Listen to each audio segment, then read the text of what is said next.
Today we're going to talk about some interesting things that we can do with prime numbers. So to get us started, we're going to think about two integers a and b. They're not both 0. So we know that if the GCD of these two integers a and b is 1, then there exists integers s and t such that a times s plus b times t equals 1. We've shown that. We understand that, we know that, but what's maybe interesting and surprising and new is that the converse of that holds as well. So we actually have a theorem that tells us that having two integers a and b that are not both 0, then the GCD of a and b is equal to 1 if and only if there exists integers s and t such that 1 equals a times s plus b times t. So we already have the direction of if the GCD of a and b equals 1, then there exists integers s and t such that a times s plus b times t equals 1. We've already shown that we can write the GCD as a linear combination of the two numbers. No problem. What we need to show is the converse. So we're going to let a and b be integers, not both 0. And we're going to say there exist integers s and t such that a times s plus b times t equals 1. Then we need to show that the GCD is 1. So the GCD of a and b is the smallest positive integer that is a linear combination of a and b. Well, since 1 is both a linear combination of a and b and also the smallest positive integer, it follows that the GCD of a and b must equal 1. And we're done. So those two integers, a and b, they're special. They're relatively prime. Two integers a and b that are not both 0 are relatively prime if their GCD is 1. So changing the terminology in that past theorem just a little bit, what we have are two integers a and b are relatively prime if and only if 1 is a linear combination of a and b. So let's take a look at a thing called Euclid's lemma. Now Euclid's lemma tells us that if we have a, b, and c as integers, a is not equal to 0, if a divides b times c, and the GCD of a and b is 1, that is, a and b are relatively prime, then a must divide c. So since a divides b, there's some integer q such that b times c equals a times q. Also, since a and b are relatively prime, there exist integers s and t such that 1 equals a times s plus b times t. So we have c, this number c, equals c times 1, but we know that 1 is actually this linear combination, so we can substitute that in, and we have c times the quantity a times s plus b times t, and doing some distributing here, and kind of regrouping, we find that we really have a times the quantity cs plus the quantity bc times t. All right, well, bc was equal to a times q. Remember, because a divided bc. So that means that we can substitute in aq for bc. So we really have a times the quantity cs plus the quantity aq times t. If I factor out an a, I really have a times the quantity cs plus q times t. So since cs plus qt is an integer, I know that a divides c. Now, Euclid's lemma is broader than what we're going to use it with right now, but it's really interesting when a is prime. So let's take a look at this corollary here. We have b and c, they're integers, and we have a prime number p. Now, if the prime number p divides b times c, then either that prime number divides b or it divides c. So that is, if p is a prime factor of the product b times c, then p is a prime factor of b, or p is a prime factor of c. So first off, if p divides b, then we're done. We've proven it, we've shown what happens. So let's go for the interesting route where p does not divide b. So since only positive integer divisors of p are 1 and p, since p is prime, that means that the GCD of p and b is 1. So Euclid's lemma tells us that p must divide c. So we're done. So either p is a prime factor of b or p is a prime factor of c if it's a prime factor of their product. So here's another corollary. I have integers a1 all the way up to an, so there's at least 2 of them, n's greater than or equal to 2. They're integers. We've got p is a prime. Now if p divides the product of all of those integers, then p divides one of those integers in the list. Really at least one, right? So we're going to prove this. This is an induction proof. The base case is the corollary that we just proved. So let's assume that p divides the product of k integers. That's our induction hypothesis. K is going to be greater than or equal to 2, and p is going to divide at least one of the integers. So now we're going to go into the induction step where we're going to look at the list of integers a1 up to ak plus 1 for k plus 1 integers. So now we need to show that p divides the product of a1 up to a sub k plus 1. Well, now substituting in b, we know that p divides b times a sub k plus 1. Well, this is just the product of 2 integers. So that means that either p divides b or p divides a sub k plus 1. If p divides a sub k plus 1, then we're done. So let's go the more interesting route and say p divides b. That means p divides the product from a1 to ak. But the induction hypothesis tells us that p divides a sub I for some I between 1 and k in that case. So that means that p must divide some ai for I between 1 and k plus 1. So by mathematical induction, if a prime divides a product of any number of integers greater than or equal to 2, then p divides at least one of those integers. So let's take a look at this theorem. We have 3 integers, a, b, and c. A and b are relatively prime non-zero integers. And we have if a divides c and b divides c, then ab divides c. So we're kind of flipping this around. So since a divides c and b divides c, that means there exist integers x and y such that c equals a times x and c equals b times y by the definition of divides. So we also know that a and b are relatively prime, which means their GCD is 1, so there exist integers s and t such that 1 equals a times s plus b times t.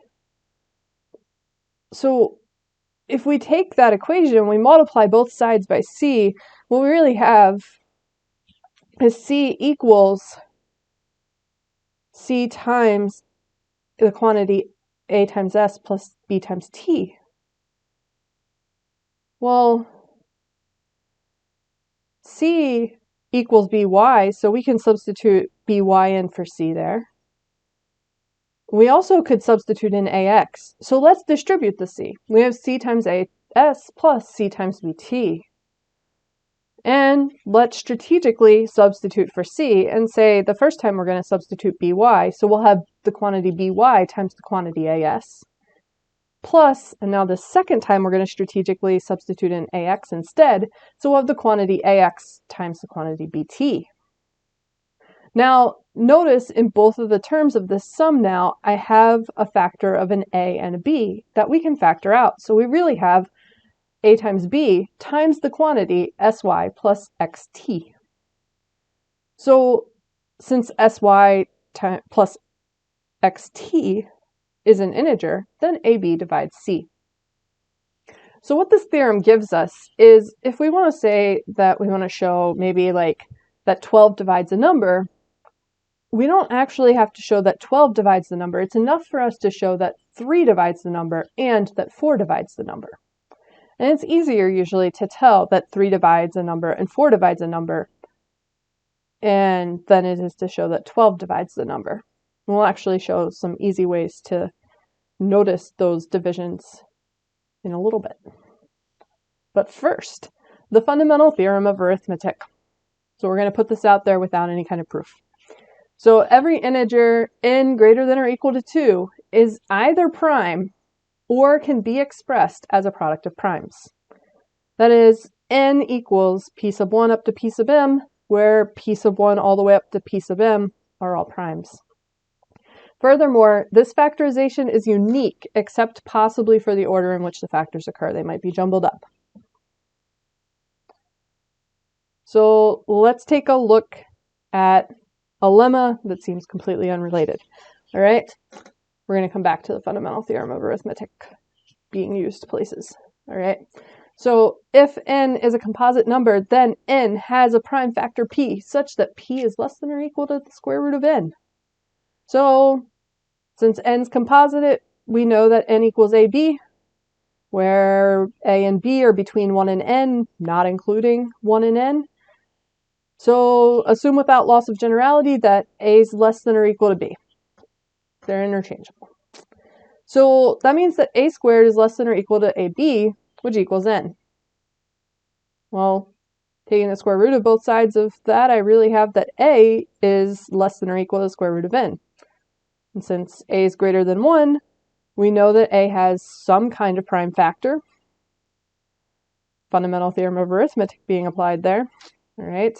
And because a is a factor of n, it follows that p is a factor of n. So that means that p is less than or equal to a is less than or equal to the square root of n. And we're done. So factorizations. If I have an integer n and it's expressed as a product of primes, some of the primes might be duplicates. So you might be able to divide a number, say, by 4, in which case, when we break it into primes, there will be 2 copies of 2. So if we have this factorization into primes, we can actually write them by grouping the equal primes together and have n equal a group of primes all raised to exponents. So I have like p sub 1 to the a sub 1 power. So there's a sub 1 copies of p sub 1 in my prime factorization of n, and so on up to some prime pk.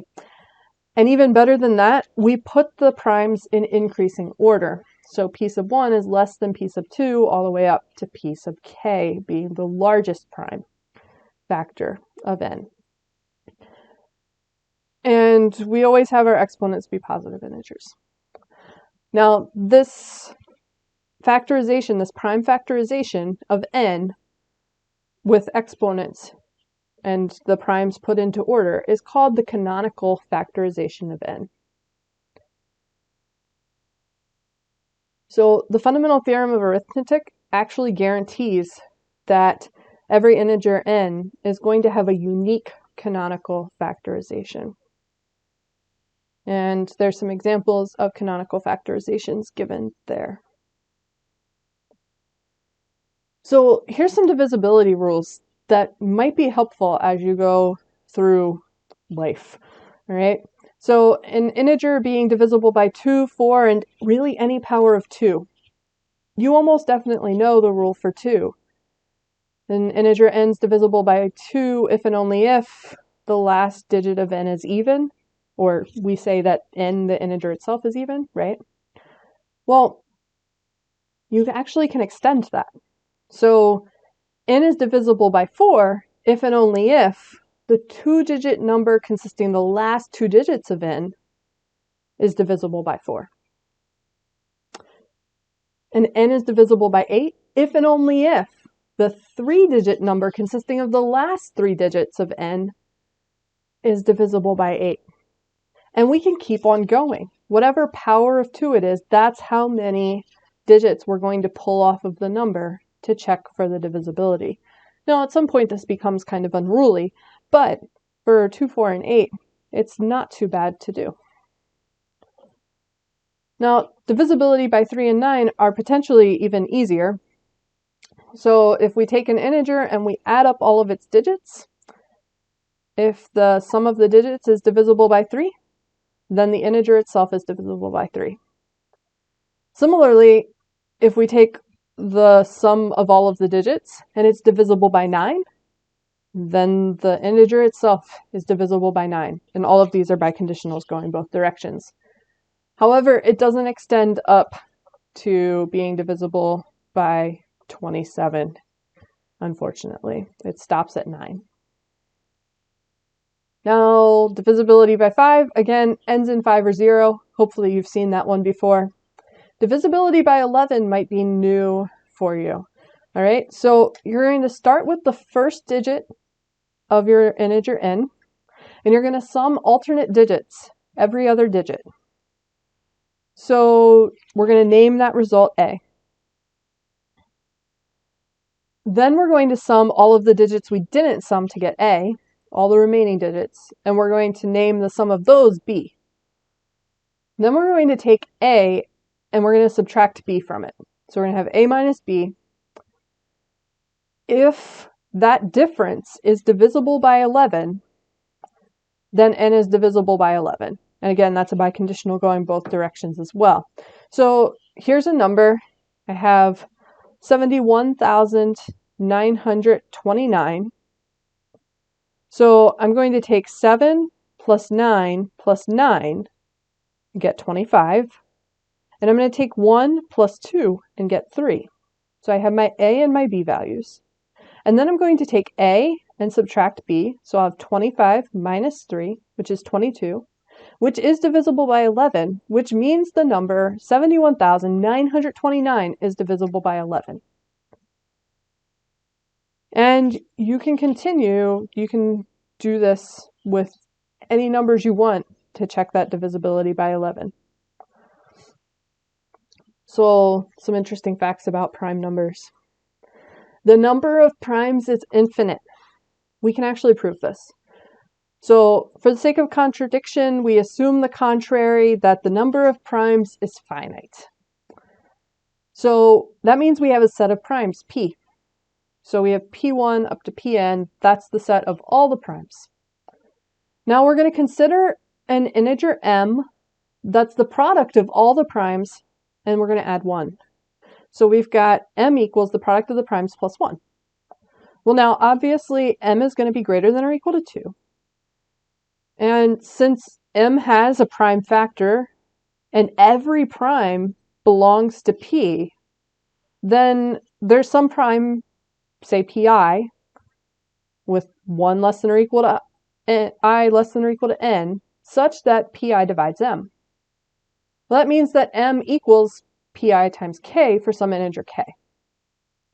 Well, now we're going to define an integer L to be the product of all the rest of the primes, leaving p sub I out.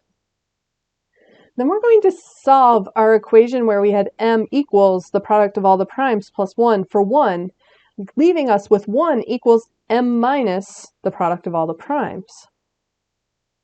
But m also equals p sub I times k.